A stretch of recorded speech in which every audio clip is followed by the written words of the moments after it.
It's my pleasure to introduce Lawrence Hayes. He's the pastor of Tazewell Family Worship Center, and he's an amazing, incredible speaker, I think. And without further ado, I'll introduce Lawrence Hayes.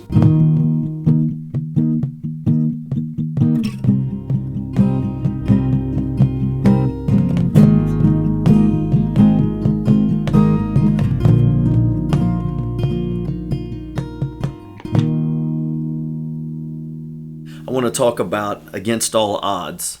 You know, it seems like everything that's done anymore is done with polls and majority, and even you can't even buy a toothbrush without them saying 4 out of 5 dentists approve this.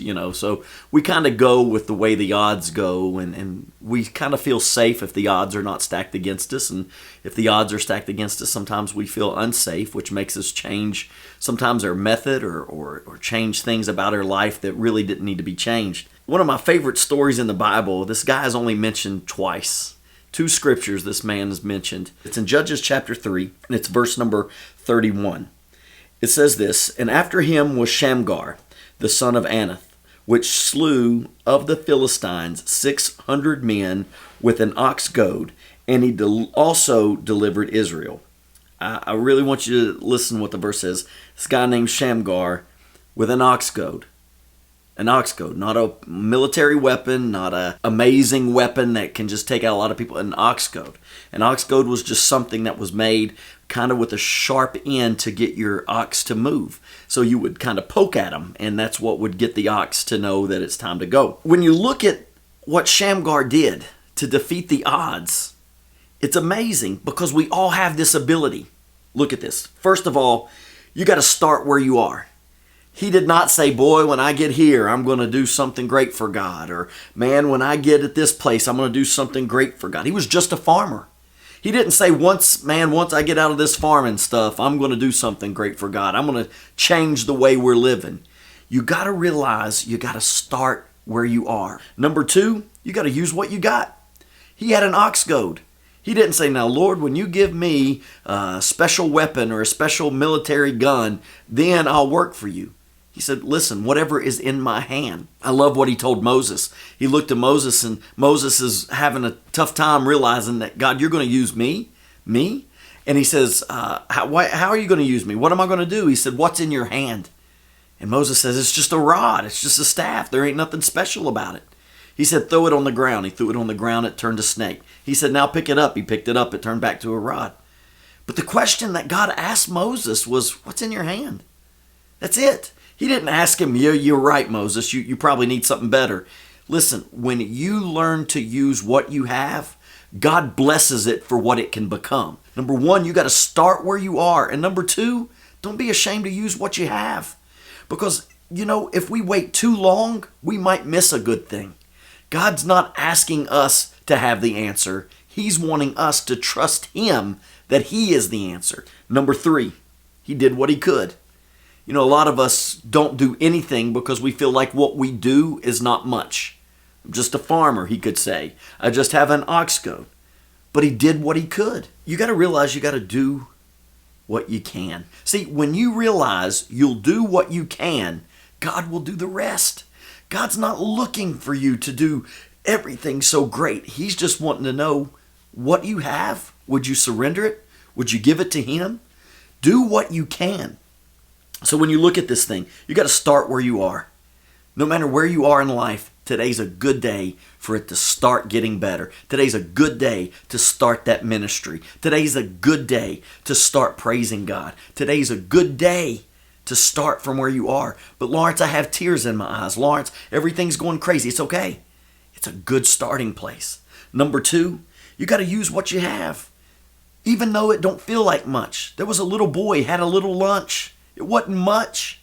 But when he put it in the hands of Jesus, Jesus fed more than 5,000 people that day. When he surrendered it, Jesus blessed it. When you look at your life, do what you can. Today, maybe you can't feed everybody. Maybe you feed one person. You can't pray for everybody. Pray for one person. Do what you can. Don't let the enemy overwhelm you in the fact that you feel like you got to conquer the world in one day.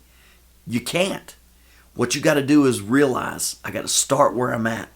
I got to use what I have and I got to do what I can. God doesn't work on statistics. God doesn't work on poll numbers. God doesn't say, well, you know what? A lot of people don't believe me no more. So no, he's always going to be God. So if he's always going to be God, let God always do what he wants to do through you. We fight him a lot of times because we say, well, God, I'm not good at this and I'm not good at that.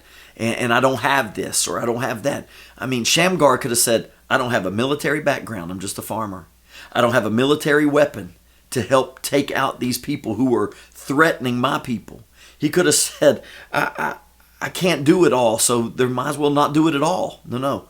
He did what he could, started where he was, and he used what he had. Let me give you this story. It's not a true story, but just an illustration for you as I get ready to close. There was a man living up on a cliff one time on top of this great big mountain. And God spoke to him one day. He said, I want you to go push a boulder over that cliff. There was a big old boulder there. The man looked. So every morning he'd wake up. He'd spend hours pushing and pushing and pushing against this boulder. This boulder wasn't budging. This boulder never even moved. Weeks went by and the guy's starting to get a little discouraged. He's thinking, I'm not doing anything but wasting time. He finally looks to God and he says, God, why would you ask me to move something that's unmovable?